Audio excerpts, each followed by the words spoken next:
1분 영어 머스터디넷 고혁준 선생입니다. 주제문 같은 소리하고 앉아있다.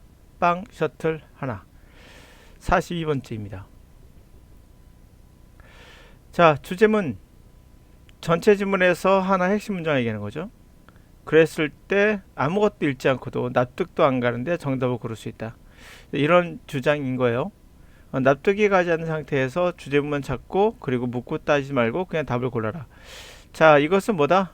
어떤 친구가 아무 이유도 설명 없이 빵 사오러 갔을 때 빵 사오는 여러분들의 행동 납득이 가십니까?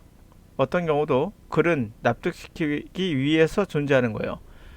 납득이 됐을 때만이 확신을 갖고 행동할 수 있는 겁니다. 그래서 저 주제문만 갖고 답 고르는 것은 거짓말이다. 첫 번째, 주제문이지 아닌지 확실치도 않으며 골랐다 하더라도 선택하기가 만만치 않습니다. 이유는 간단해요. 확신이 안 들잖아요. 납득이 안 가니까.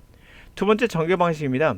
전개 방식 그나마 괜찮지만 문제는 뭐냐면 이 방식 자체가 시간이 오래 걸립니다. 다시 말해서 읽으면서 방식까지 생각해야 돼요. 어떻게 전개하나까지. 비교도지 열고 인과관계 이런 거. 우리가 이것이 왜 거짓인지를 쉽게 할 수 있는 방법은 여러분이 신문을 읽거나 소설책을 읽거나 어떤 걸 읽을 때 이 글의 전개 방식을 생각하면서 읽지는 않거든요. 다시 말하면 뭔가 분석 같은 느낌 들죠. 그런 것은 속도를 내는데 문제가 돼요. 그냥 영어 하세요. 쓸데없는 거 하지 말고. 모든 문제의 근원은 구문독해 증후군에 있습니다. 구문독해 증후군의 첫 번째는 끊어읽기죠. 끊어읽기 또는 주어동사 같은 거 분석하는 거. 문장을 분석하다 보니까 해석도 느려져요. 그러니까 시간이 늦어지는 거죠. 시간이 많이 걸리다 보니 읽으면서 해석도도 정확도도 떨어집니다. 서로 연결도 안 되고요. 구문독해가 갖고 있는 필연적인 그러한 약점들이죠.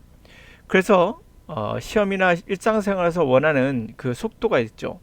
그러니까 자전거 타는 속도 비교해 볼게요. 자전거로 시속 100km를 낼 수 없는 거, 그것은 뭐 당연한 거죠. 아무리 노력해도 자전거는 100km 나오지 않습니다. 물리적으로. 제가 말하고 싶은 부분은 바로 이겁니다. 자전거를 타면서 빨리 읽을 수 있다.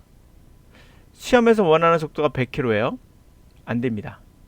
그래서 구문독해하는 선생님들도 자기 시간 안에 읽는 걸 벅차할 겁니다. 근데 하물며 여러분은 어떻겠습니까? 구동력을 바꿔야 됩니다. 자전거가 아닌 자동차로 바꿔야겠죠. 그래서 7회 영어 트레이닝이 바로 100% 유일한 구동력을 바꾸는 방법입니다. 앞으로 어떤 방법이 나온다 하더라도 이 7회기적 영어 트레이닝을 베이스로 잡고 그 위에 탑을 쌓으면 모를까, 이걸 아예 무시하고 할 수는 없습니다. 과학적으로 불가능합니다. 아무리 자동차를 만든다 하더라도 엔진은 들어가는 거거든요. 자, 전기가 들어가도 모터는 필요하거든요. 그와 같은 개념이다. 자, 이 문장 같이 한번 해보도록 하겠습니다. 이 문장 보실 때 어떤 개념 보시냐면, 첫 번째, 정말 주제문을 볼 필요가 있나? 그 정도로 우리가 난이도가 높은 것인가? 두 번째로 이런 관점, 그래 전개 방식을 생각하면 읽을 필요가 있나? 없다라는 걸 얘기하고 싶은 거예요. 두 가지만 기억하시고 들어가 볼게요. 자, 질문을 받아요. 언제 사람이 만족하는지 그들 삶에. 대부분의 사람들은 뭐라 얘기하냐면 그렇다 그래요. 자, 그들이 생각하기에 그들이 다른 사람보다 우월하다고 느낄 때, 그렇게 생각했을 때란 거예요. 사실입니다. 많은 만족, dissatisfaction, 불만족, 이런 것의 뿌리, 근원은 어떻게 우리 스스로를 다른 사람에게 비교하느냐에 달려 있어요. 만약에 우리가 대부분의 시간을 다른 어떤 사람들, 단지 어떤 사람들, 더 많이 갖고 있는 사람들, 그런 사람들만 생각하면 노완더, 놀랄 게 없어요. 우리가 불행함을 느끼는 것은. 근데 우리가 단지 어떤 사람, 그렇게 덜 갖고 있는 사람들의 에어사였으면 우리는 고마움을 느낄 겁니다. 비록 우리가 정확히 같은 삶을 어느 쪽이든 간에 같은 삶을 살지만 우리의 감정은, 삶에 대한 감정은 굉장히 엄청나게 어디에 기초를 두고 있습니까? 우리가 우리 스스로를 누구와 비교하느냐에 달려 있습니다. 대충 무슨 말인지 아시겠죠? 주제문 찾아보세요. 찾을 필요가 없다는 거 아시겠죠? 전개 방식 생각해 보세요. 전개 방식이 안 떠오르죠? 그러니까 주제문이 안 떠오르고 전개 방식이 안 떠오르면 정확히 독해하신 거예요.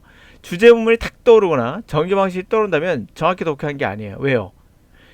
한글말을 읽을 때 여러분들이 그런 거 떠오르지 않잖아요. 그쵸? 읽으면서 납득이 가기 때문에 주제할 필요 없는 거죠. 그러니까 불필요한 거라는 얘기를 하고 있는 겁니다. 어딜까요? 나쁜 기억, 빨리 잊을수록 현실에 인정하는 만족감, 사람은 모두 환경에 영향을 받는다.